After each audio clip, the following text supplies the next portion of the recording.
1, 2, 3, 4. Well, you got it.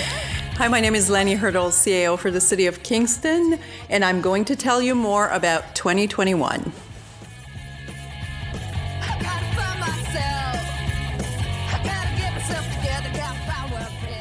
From last year's YGK Music, that was the Meringues with the track Tell Me Twice. Find this track and many more at cityofkingston.ca/YGK Music. Welcome to Tell Me More, the City of Kingston podcast. I'm Rob Hoser, your host and a communications officer here at the city. Happy New Year, Paul. Well, New Year's Eve anyway. This will be released on New Year's Eve. We're obviously recording this a little bit earlier than that, but despite that, our producer Paul Whittingham has dressed fully in a tuxedo, which we really appreciate. Thanks for commemorating the occasion, Paul. No worries. And finally, behind the scenes is communications officer, editor, and journalist at large, Julie Lee Stitt. If you're new to the podcast and happen to like what you hear, why don't you give us a like, subscribe, or give a listen to some of our earlier episodes. You'll find conversations we've had with city superstars like Chief Financial Officer Desiree Candy, Director of Cultural Services Jen Campbell, and the one and only Miss Paige Agnew. We even snuck the mayor in for an episode. But first, this one.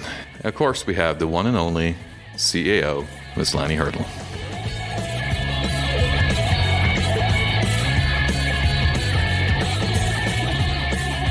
Lanie, thank you so much for sitting down with us today and talking to us about 2021, which I believe has the word unprecedented in front of it over and over again, as well as 2020. But we are recording this prior to New Year's Eve, but we are launching this on New Year's Eve. And it's a day of anticipation and excitement, an opportunity to set new goals and to reflect. And so this episode is really an opportunity to look into the year that was and the year to come. So first, for our listening audience, can you give us an overview of what your job entails? I know a lot of your life has to be public record because you're in the papers and the media a whole bunch, but what's a typical day look like when you're CAO of the City of Kingston?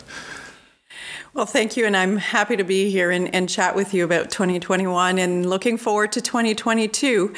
That's a very interesting question, and I have to say that I started my job as a CAO just before the pandemic hit, literally a few months before, so I'm not sure that my typical day is necessarily reflective of what a normal CAO job should be.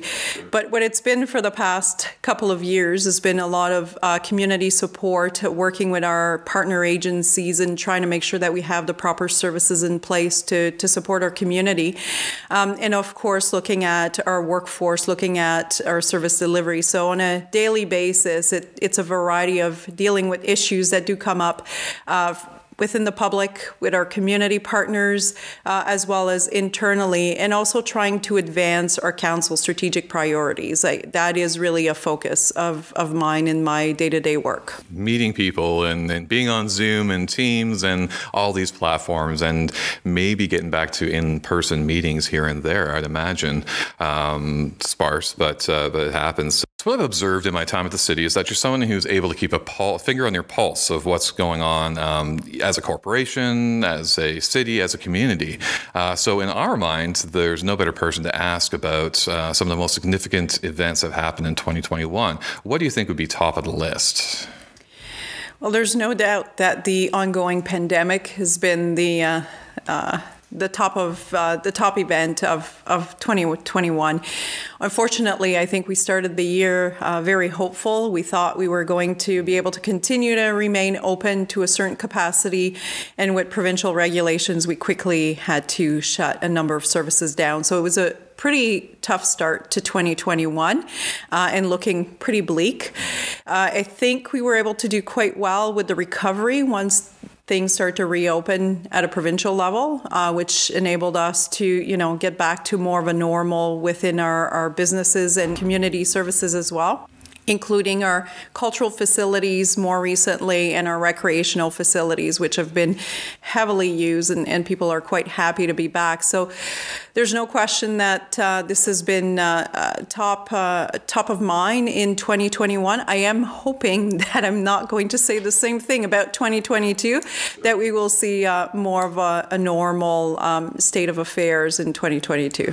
Well, in all fairness, too, as the city, we've had to respond like a roller coaster in a sense, where, like you say, there's that optimism that things are opening up, things are progressing in a certain direction, and then suddenly there's a shutdown or there's a pause pause or there's something that would affect things. So I think it's fair to say that everything got colored a little bit by the pandemic, no matter what the project, no matter what, it just saturated into it. So the continuous response was huge in the fact that we had to juke and jive and really respond to what the province was doing, what the country was doing, but most importantly, what the pandemic was doing. Absolutely. And we had to do that quite quickly because there were times where provincial regulations would come out and literally within 24 hours we had to implement those. So that meant quick reaction from the workforce. And, I want to thank all the employees that were so dedicated during that time, and the ongoing work, trying to work through all these challenges that we had and changes in the workplaces that were ongoing in 2021. So that was definitely something that was a bit of a different situation. I would also add that one thing that come to mind in 2021 that was really not expected is the amount of growth that we did see in our community. So we, because of the pandemic and the restrictions of traveling, we didn't expect that we would see the number of people relocating. And what we saw was a massive shift from large centers like GTA, Ottawa, to communities, smaller communities, more affordable communities like Kingston. So we saw our growth numbers in terms of construction, residential construction, employment lands as well, where businesses are coming to the city, which I think is all great news, but we definitely did not expect this during a time of pandemic. So it's been something that's been quite unusual for us to experience. Great news, but bad timing in a small sense. But I guess there's no good timing for this. But why do you think there is this happening across the province, across the country, that there's this migration from the urban centers to the smaller markets like ourselves? So I think that's happening in some locations of the province. Obviously, people are trying to find smaller centers that are possibly not that far away from their large urban areas, and affordable ones. So Kingston is definitely well located for that. I think on the employment side, though, and the number of businesses we've seen relocate here, I think we've created an atmosphere that's been quite welcoming to new businesses and encouraging for people to come and invest in our community, which is great. That's what we want. We want these investments. We want new jobs to be created. And of course, with new jobs, that means more people come to the city and establish themselves here. Therefore, we need more housing. So it's been this growth that's been taking place. Definitely 2021, we've seen some record numbers. So it's really encouraging. And I do hope that it continues because I think it will be very helpful for our community in the long term. We've heard a lot about how the pandemic has highlighted the inequities in our system. Is that something you found out to be true? Absolutely. And we saw that quite quickly during the pandemic, actually. I would say within the first few months of the pandemic, we started to see a lot more what I would call visible homelessness. It's not that it didn't exist before, but I think it was more hidden. And with the closures and lockdowns, it created that atmosphere where it became more visible in general.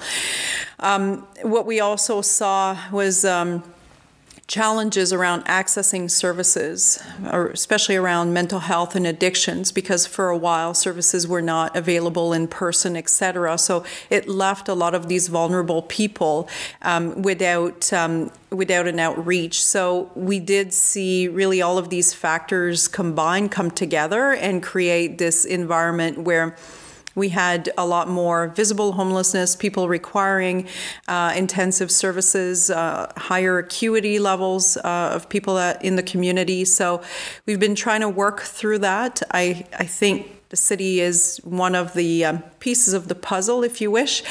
There are many other community partners that have come to the table in trying to tackle this challenge really in our community. And I know it's not unique to Kingston. We see it across the province. We hear about it across the province, unfortunately.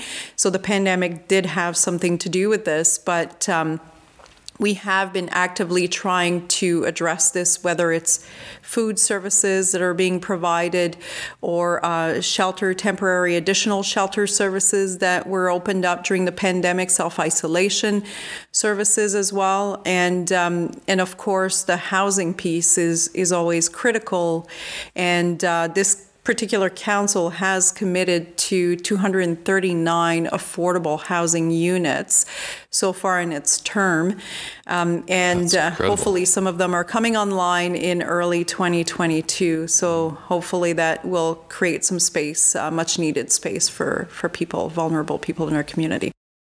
Okay, so we've discussed kind of two aspects of the pandemic as far as housing and homelessness goes. The response to the spotlight and the existing homelessness that's been going on that the pandemic has really brought to the forefront has been very innovatively approached, in the sense that we've not seen this level of community collaboration to date, even be pre-pandemic. Can you tell us a little bit more about that community group and some of the interventions that are being put in place, not only by the City of Kingston, but in partnership with all these other agencies? So absolutely, you're correct. There's been so much collaboration within the community, and I can think of a few examples that I'd like to mention. The first one would be the Integrated Care Hub, which was created with the collaboration of multiple healthcare, social services agency, as well as the city. As an answer to the pandemic, essentially. That was one of the interventions originally. It was originally set up to try to address the needs of people that were camping at Bell Park. And they were expressing that they wanted a service that was low barrier, arm reduction focus. And that's the direction that we got from council at that time to move forward with such a service. And it's been delivered since August, I believe, 2020 now. So we're continuing that, and it's been a great collaboration. Another one, of course, that will be opening shortly is the Warming Center, which again tries to address the needs of people that are not comfortable accessing the Integrated Care Hub and are also not comfortable possibly at shelters, or there are no spaces currently at shelters because of our reduced capacity with COVID-19 restrictions. So this will help people to have a place to stay overnight and keep warm. The other one that I think is very different, unique, is the sleeping cabins pilot program that will be starting at Portsmouth Olympic Harbor. And that's for a period of 5 months. And of course, it's to provide space where people can sleep and be a little bit more independent.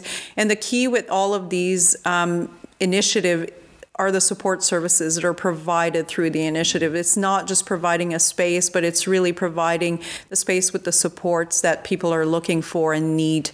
And I think that's really critical to the success of any of those initiatives. And that's such an important factor. It's not just a matter of opening a building. It's not just a matter of getting space and such. The needs have gotten they've gotten very complex. In addition to someone that might be vulnerable, experiencing homelessness, there might be something else that might be preventing them from maintaining a safe place to live. And so these initiatives too are so key because they're client driven. They're coming from individuals from the community that have experienced homelessness and such, and they're able to actually provide the city solutions. The city listened and is now embarking on a project to possibly see if this is going to work. It's very exciting. It is exciting. It's a little bit, can be a little bit scary at times too, because you want to make sure that it is successful and it is ultimately helping the people we're trying to help.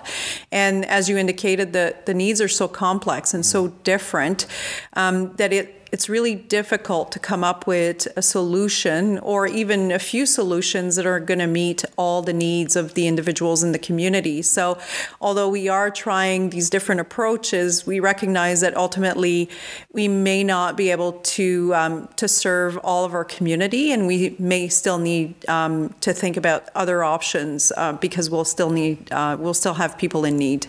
Absolutely. Just keep that think tank open and keep being innovative with the system. How have you seen these complex needs bleed into, let's say, like affordable housing and such? Is it a little bit more challenging to create affordable housing opportunities now that might not just be a unit, it might be something entirely different? So it's definitely had an impact where we're looking at affordable housing in a different way. We're looking at establishing affordable housing with support services. So I would say in prior years, the city was really focused on getting units built for people to be able to live independently. But what we're seeing is the needs have changed. And some people are looking for spaces where they can live in more of a community feel. So They don't want to live independently. They want to be able to have a separate space that is their own, but be able to step out of their door and basically access a community. And this is why we're implementing the project initiative with Tippy Moza at 113 Lower Union, which is going to be transitional housing, and will provide that space where people can congregate and feel more like a community and have support services on site. That's incredible. That's incredible. COVID, homelessness, affordable housing, these have all been obviously key issues during the pandemic, during 2021. One of the other things that have been highlighted too that might be is systemic barriers. And I know the city has really kind of leapt forward in addressing systemic barriers in the workplace. Can you talk a little bit more than that? Absolutely. And this is probably one of the things that I'm most proud of. To be frank, I lived in other communities where I would say we're probably more multicultural, like Ottawa, for example, or Windsor. And coming to Kingston, I found it to be quite different and maybe not as open for all to be engaged and participate. So one of the things that I wanted to do definitely in my time as CAO was to help drive some change around equity, diversity, and inclusion in our corporation, and also support the community to achieve different goals. So definitely in the last year, we've established the new office, the Equity, Diversity, Inclusion Office. We have now an actual committee composed of representatives from the community that will help us to drive basically where we're going with equity, diversity, and inclusion internally within the corporation, and what we're doing to change how, we're doing our hiring, how we are making sure that people feel included in the workplace, but also within the community. So how do we partner with our communities? How do we incorporate more diversity in special events that we do with our community? And sometimes it doesn't mean changing everything. I know people think, oh, well, we're now going to have to change everything. Actually, not. And I'm going to give you an example. And this is something that came up recently in conversations with the Heritage Services Group, where they've been hosting campfires events. I think it was happening last summer and probably maybe the year before as well. And one of my questions was, have we thought about maybe having some of those that maybe in a different language or culturally different? We're not changing the event, we're just changing the content, and we're trying to make sure that people of different cultures can feel more included and can participate. And I think it's those types of things that we do need to change, is the way we deliver services and how we approach things. It will take time. There's no question about that. And this is not, I want to be clear, this is not about doing what everybody else is doing around equity, diversity, and inclusion, because I see it everywhere. It's truly about making changes within our organization and within the community, and making sure that we can have people that are involved, engaged, and feel included. You can feel with certain initiatives, you can feel when there's a passion from the top, where yourself and CMT really kind of endorse this, and it really kind of comes through in the communications and such as we take our first steps towards it, because it can be a little scary for folks. And if listeners haven't heard it yet, we had Mohammed on a podcast 2 podcasts ago, which he did an amazing job explaining what the program is and what they expect to achieve from it. And that sounds very similar. Are you seeing any successes? Are you seeing any progress right now that you'd like to share? Well, I think it's early days, but I think the fact that we have an established committee as a starting point, we have a work plan, and we have started to implement some changes even in our HR processes, especially in our management recruitment, where we do have EDI representative that is part of the interview process. We never had that before. We do have some questions now that are part of the interview process that are related to EDI. So those things were established quite quickly. We have just completed our EDI census, of course, of our organization, and some data is looking actually pretty good, and others we have some work to do on. So we'll be obviously focusing on that and moving the needle on those things in the next exciting year. Stuff, and I really like your wording around that. Is that there's some data that's great, let's celebrate, and there's some data that we have to work on, but it gives us that starting point to do so, and hopefully the effects of that are inside out, and our service provision becomes more and more educated by these ideas and processes. This is amazing. Then we talked about some major issues of 2021. I know your time is fairly short. You've got other less exciting meetings to go to. I'm sure this is the most fun you've had in your day. But before we look ahead to 2022, are there other projects that define 2021? Is this kind of, there's a few miscellaneous things that may not fit into a larger category per se. You got a couple of those off the top of your head? Well, I think I mentioned earlier, that we went through a number of changes, and you talked about the roller coaster effect. Definitely the ability to bring back our services online, such as all of our recreational services and cultural services. And we have shows now that are taking place, which is kind of amazing when you think about what we went through these almost past 2 years. So I think that's really key and critical. We have continued to move the needle on our climate change. And more specifically, I think people will be familiar with the 2 electric buses that were ordered a while ago. And finally, we got this year, and we're able to put them on the road. So that's great. Very exciting. We do have more electric buses in our 2022 budget, so that's going to be they're going to be ordered, but people will need to wait a bit of time. Delivery is taking quite some time. It's all this supply chain issues that we're having everywhere in the world. If you're having issues getting your Christmas presents, just think of the city of Kingston waiting on their buses, and that's a little bit more frustrating. But climate change is a topic that's obviously on many people's minds, and it's amazing to see that our council and the city have made a priority to demonstrate leadership on climate action. Can you give us an update on the climate leadership plan at all, or? So the climate leadership plan is being worked on, and as you know, it's a pretty unique plan. This is something that most municipalities don't have.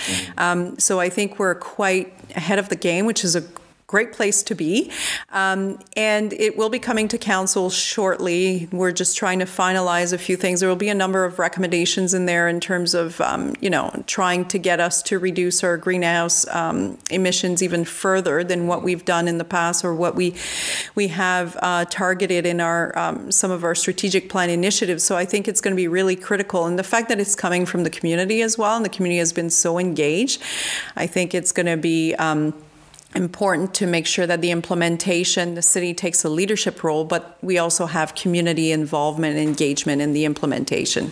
We are a green city, and it's just amazing to see the support within the community for these plans, and the engagement levels, with the climate leadership plan, and the climate file itself has been off the charts, which has been amazing to see, which is a key priority for our citizens, which we have to be proud of, and that's why we're leading the way in these type of initiatives. Am I right?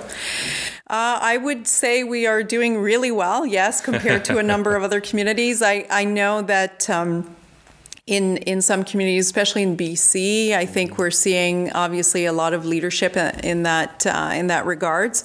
But we do have a number of policies that were developed in 2021 that will be launching in 2022. So the actual programs will come together. So the home energy retrofit program, for example, which will be launching, as well as the Green Standard Community Improvement Plan. And this one is really to try to motivate the development industry to build buildings that are a lot more energy efficient. So hopefully those incentives will help, and it will get us to a point where we have far more energy efficient buildings in our community. Thank you so much for the look back and look ahead. We've tackled some really important topics, huge topics really, but now we get to be a little bit more flippant, and we get to look a little bit more inward into Lanie and your thought process. And so last month we sprung this on Debbie Miller. It's not the reason why she left the city. She was working for the County of Frontenac. It wasn't these questions, but we did a series of rapid fire questions. It was a lot of fun, and so we thought you'd be up for this. And so here we go. If you could get on the plane right now and go to any destination whatsoever, where would it be? If it was COVID safe and all those caveats, of course. I'm not trying to get you into trouble. It would actually be Puerto Morelos, Mexico. It's I consider it to be my second home. I actually own a home there, so I do tend to spend a lot of time there. It's a small town. I love the vibe, love the culture, the food, everything. It's just great. That is exactly where I would be right now if I could. And you have to make critical decisions about their infrastructure. How cool is that? That would be pretty cool. I can lay by the beach and enjoy some drinks. That would be great. Now, in all fairness, do you see something going on in the civic capacity that you kind of, no, I can't say anything, no, I can't say anything, or no? It's all good. What is your go-to mantra as you're working through the tough projects? I always try to remind myself the reasons why we're doing what we're doing. So the people we're trying to help, to serve, and I recognize that anything that we do will come with some opposition. Sure. That is the life in municipal government. But it's important that we continue to push forward and make those initiatives happen, because ultimately what we're doing is to try to better the community for the long term. It's not just the immediate, and it's not just a small group of people. We're looking at the overall community. So reminding myself why we do what we do is key all the time. That's a great mantra. I love it. And finally, without naming any sort of businesses at all, what's your favorite place in Kingston? Well, it's actually not a business. I would say almost anywhere by the waterfront. Kingston has an amazing waterfront. It's actually one of the things that attracted me to the city and made me want to move here and live here. So I would say maybe not everywhere along the waterfront, but most places. Yeah. For sure. Incredible. Thank you so much for joining us today. If you tune in on December 31st, happy New Year's Eve.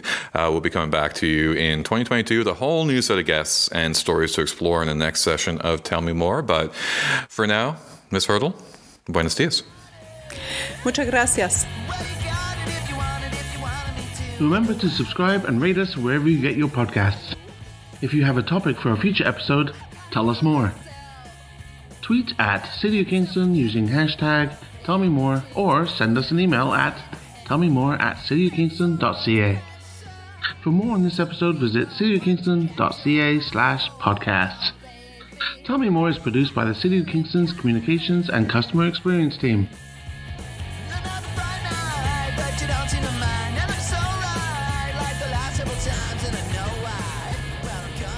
Thanks for listening.